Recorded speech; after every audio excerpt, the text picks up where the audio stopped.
Hey guys, this is Lapras, and today I want to show you Card Mavin. Now this is a resource that I'm gonna give to the brand new collector. It's gonna be my #1 resource for the person who just found their Pokemon collection in their attic, and they heard that this Charizard just sold for $375,000, so they're gonna go through there and they can finally get the motivation to drag out their old collection and see if they have one of those cards. So, you know, I see people who do that, they'll just go into Google, search, what are my Pokemon cards worth? And this is going to be the resource for that person. I think it should be #1 on the Google search results, in my opinion. What it is essentially is eBay, a list of eBay sold listings. So a list of cards that sold on eBay. I think it's better than eBay actually because it's more concise and it's just saves you time. It saves you time. You don't have to go through all these listings one by one and then try to kind of average out yourself, build your own idea of the card. Instead, you don't have to do that work. You just go on there, click the checkbox next to the cards that are in similar condition to your own card, and it automatically averages out the price of the card. If you don't want to put in the extra time of looking at the photos and comparing the condition to the card you have in your hand to the card in the photos, you don't have to do that. You just simply look at the top right kind of corner of the search, and it tells you the average price for that card of all conditions. You can also type in PSA graded cards, so if you just type in PSA 9 on that title, then there you go, brings up the PSA 9 results. Can use for Pokemon, Magic, sports cards, any kind of cards, just put it in there. If it's on eBay, then it's on Card Mavin.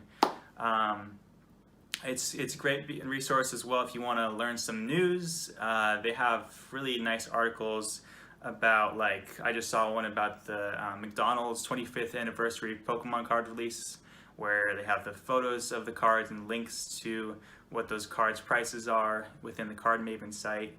And just some background information that you're going to want to know about that release. They have similar articles. They produce those every so often, and they have kind of go down the rabbit hole in all their different articles. I think that's about it for what is Card Mavin, and now I'll show you how it works. Okay, pull up the old Google search and type in Card Mavin. It's going to be that first link that comes up. You can click Pokemon. Let's try Typhlosion 17. I'm trying out these new headphones to hopefully reduce that static noise that was in the background in my previous videos.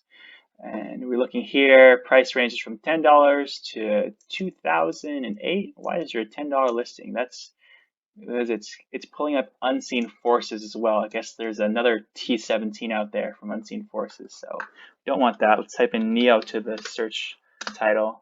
You might have to be a little bit specific in your titles. And here's a nice concise list of all those listings. Now, if we have, we can see the range $34 to $2,000. It's going to be a huge range. It's depending on the condition of the card. Here we have a higher grade 8.5 BGS. That's pretty expensive. And also that it's first edition. So if we wanted only first edition, we could just put in maybe first. Let's go ahead and put that. So you can make it as specific as you like. Oh, now it went up to 6,000. Spicy. And here we go. 1,500 again. That's the one we saw. Here's looks like a raw copy. So it's just interesting to look at this stuff. It seems more concise to me than the eBay listings. You can see more easier. And then if we wanted to look at the condition of some of these guys, here's a first edition one, and I see some spots there. And then you can always like open image in new tab, and then for me it downloads it because something on my browser the way it does that, but you can blow it up, and if you had a bit better resolution of photo, then you could really see that condition. But this is also good. You can see there's some whitening there. So let's say, yeah, this is a good one. It's I have one that's similar to this condition. Just for this example, say I'm holding one in my hand that's like lightly played, so that looks good. This looks like it's a duplicate, and so this one it's sold for much more. I'm guessing this is more minty. Nice photos, real blurry. Okay, yeah, I can see this. I'm not seeing any whitening on this one. Once you find a few that are similar in condition to the one you own, see this one's in better condition, so I'm not going to select that box. Let's go down, and you can kind of guess based on the price too, about 200 bucks for that one. So let's see, what's this one worth? 500, and it's got some scratches. Let's see if it has any whitening. I love these pictures, by the way. This is what you want to see. Okay, this one looks decently good. So let's say mine's kind of in the middle there between these two conditions. So it's a light play. It's a little bit mintier than this one, a little bit less minty than the other one. It automatically averages it out to $398.95. And that is going to save you a lot of time going through collections if you're looking to value them. Super nice, super easy. Card Maven also has those articles. So let's go in back to Card Maven. Card Maven price guide. And you just scroll down, it has some of their most recent articles, or this one is not so recent, most popular maybe articles. Here's the McDonald's collection I was talking about. So you click continue reading, and then it gives you the pictures of the cards here. Could be a nice way to get your information while you're looking at those cards, kind of have everything in the same place. If you wanted to find out the prices for that Bulbasaur, you just click on the link and it brings you right back here. So that's about it. Again, it says Pokemon cards here, but it is for also Magic and everything. They have basketball, baseball, price guide, football, Yu-Gi-Oh!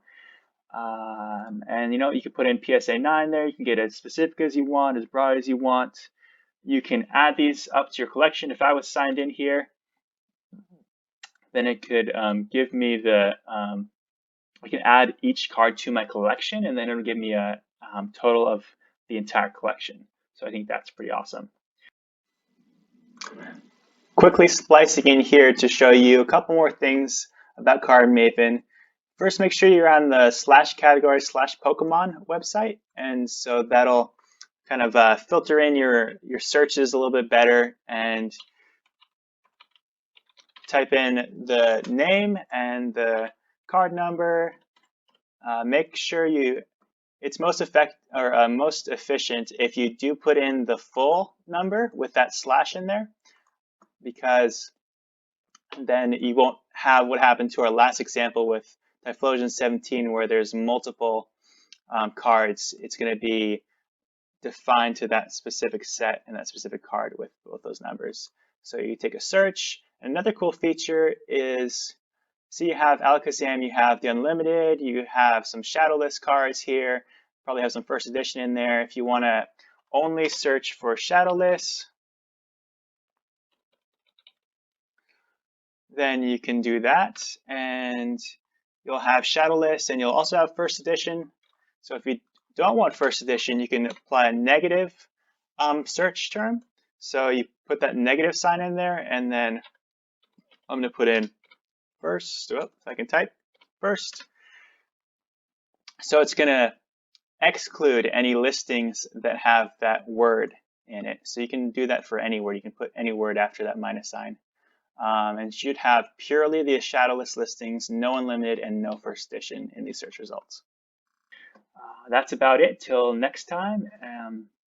I hope this was useful, and give me a like, subscribe, comment down below anything that you discovered in Card Maven, or anything you like, dislike, let me know. Till next time, and cheers.